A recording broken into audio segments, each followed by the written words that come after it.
अब से थोड़ी देर पहले दिल्ली के जामिया नगर इलाके में अल फलाह यूनिवर्सिटी का जो रजिस्टर्ड ऑफिस है, वहां फरीदाबाद पुलिस की टीम पहुंची। अल फलाह यूनिवर्सिटी के लीगल एडवाइजर ने यह बतलाया कि पुलिस वहां पर दस्तावेज यानी तमाम कागजात चेक करने पहुंची थी और पूरा कोऑपरेशन किया गया।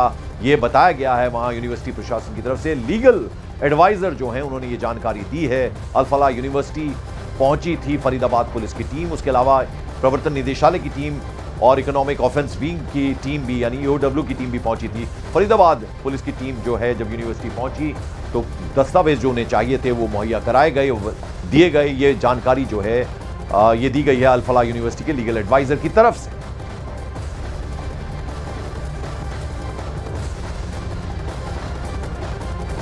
क्या कहना चाहेंगे? आपकी यूनिवर्सिटी बहुत सवालों के घेरे में आ गई है। नहीं, हम पूरे इन्वेस्टिगेटिंग एजेंसीज के साथ में पूरी तरह से कोऑपरेट कर रहे हैं। वाइस चांसलर साहिबा, यहाँ का कॉलेज का यहाँ एडमिनिस्ट्रेटिव स्टाफ ही बैठता है, 16-17 लोगों का स्टाफ बैठता है। यहाँ पूरी जानकारी ऑथेंटिक हम आपको प्रोवाइड नहीं करा पाएंगे, वहाँ से वो सब लोग करा रहे हैं। सर, ये जो डॉक्टर मुजम्मिल थी, डॉक्टर शाहीना थी, उमर मोहम्मद थे, ये लोग कब से पढ़ा रहे थे यूनिवर्सिटी में? यहाँ भी आते थे? इसका कोई डेटा हमारे पास नहीं है कि कब से है। इस चीज की तमाम इंफॉर्मेशन इन्वेस्टिगेटिंग एजेंसी को हमारी वाइस चांसलर साहिबा ने दे दी। सर, यहाँ पे क्यों पुलिस आई थी? दिल्ली पुलिस फरीदाबाद कोई डॉक्यूमेंट्स कलेक्ट करने थे। किस तरह के document? Related to the university ही, यूनिवर्सिटी से ही रिलेटेड डॉक्यूमेंट कलेक्ट करना चाहते थे। वो डॉक्यूमेंट हमने उनको प्रोवाइड। जावेद फारूकी जी का क्या रोल है यूनिवर्सिटी? जावेद फारूकी नहीं, उनका नाम जवाद अहमद सिद्दीकी है। क्या उनका क्या रोल है? वो यहाँ के चेयरमैन है। अच्छा सर, उनपे भी कुछ यूनिवर्सिटी वो पहले उनपे भी कोई केस हुआ था? उनके केस के बारे में मेरे पास मुझे कोई इत्तला नहीं है। सर, आप कभी उस यूनिवर्सिटी में आपका भी जाना होगा, लगातार जाता रहा होगा आप उस यूनिवर्सिटी में जो मेन आपकी है फरीदाबाद में? हाँ, कभी 1 महीने में 1 बार 2 बार जाना होता है। कमरा नंबर 13 की कहानी बहुत मिस्टीरियस है। छात्र बता रहे हैं कि वो कमरा दरवाजा उस बारे में प्लीज मैं नहीं कुछ बता पाऊंगा ना, मैं वहाँ जानता हूँ। ठीक है सर, ये डॉक्टर मुजामिल का नाम सुना था आपने कभी? नहीं, मैंने नाम नहीं सुना। वो JR जूनियर रेजिडेंट की पोस्ट पर ये बताया गया है बाद में सब लोगों ने कि जूनियर रेजिडेंट था वो। और जो लेडी शाहीना थी और सर ये उमर मोहम्मद जो ब्लास्ट में जिसकी मौत हुई है, वो लोग भी वहाँ पर एम्प्लॉयड थे। जो एम्प्लॉयड थे उनकी पूरी डिटेल्स उनको प्रॉपरली दे दी। इस बीच दिल्ली धमाकों की जांच के तीसरे दिन भी अल फलाह यूनिवर्सिटी पर ही नजर टिकी हुई है, क्योंकि पुलिस ने वहां जो सर्च ऑपरेशन चलाया उसमें दिल्ली धमाकों से जुड़े कई बड़े सुराग मिले हैं। सूत्रों ने बताया कि सबसे बड़ा सुराग यूनिवर्सिटी के कमरा नंबर 13 से मिला, क्योंकि वो कमरा आरोपी डॉक्टर मुजम्मिल का था। इसके अलावा यूनिवर्सिटी के कमरा नंबर 4 से पुलिस को आरोपी डॉक्टर उमर की भी एक डायरी मिली है।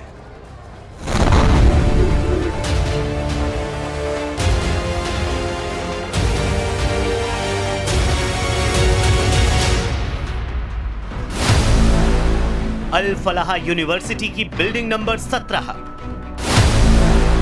बिल्डिंग नंबर 17 का कमरा नंबर 13 और कमरा नंबर 4, कमरा नंबर 13 और कमरा नंबर 4 से मिली डायरी।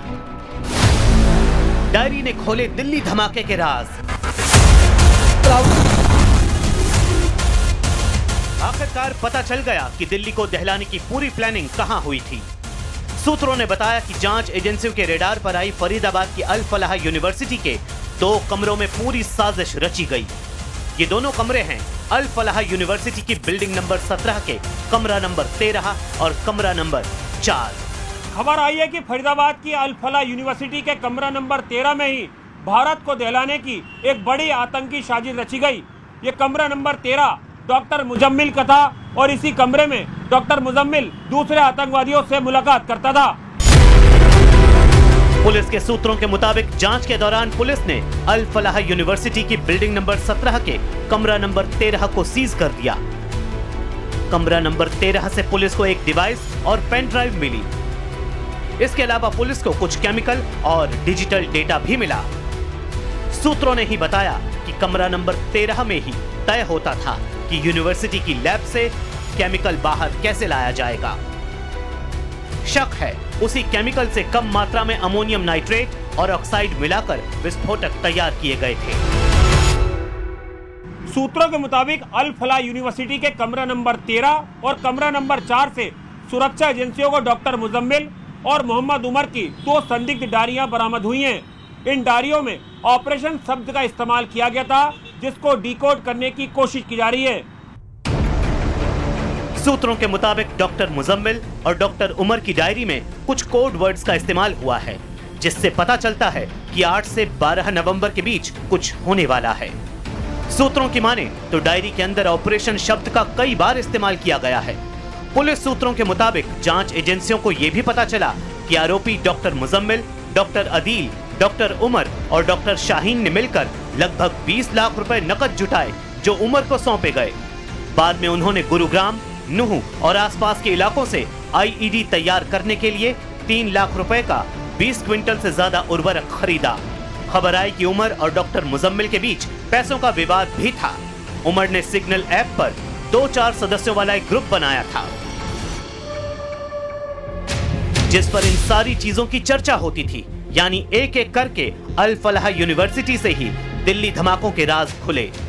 वहीं के कमरों से चीजें और आरोपी डॉक्टरों की डायरी मिली, जिससे मिले सुराग से पुलिस ने जांच आगे बढ़ाई।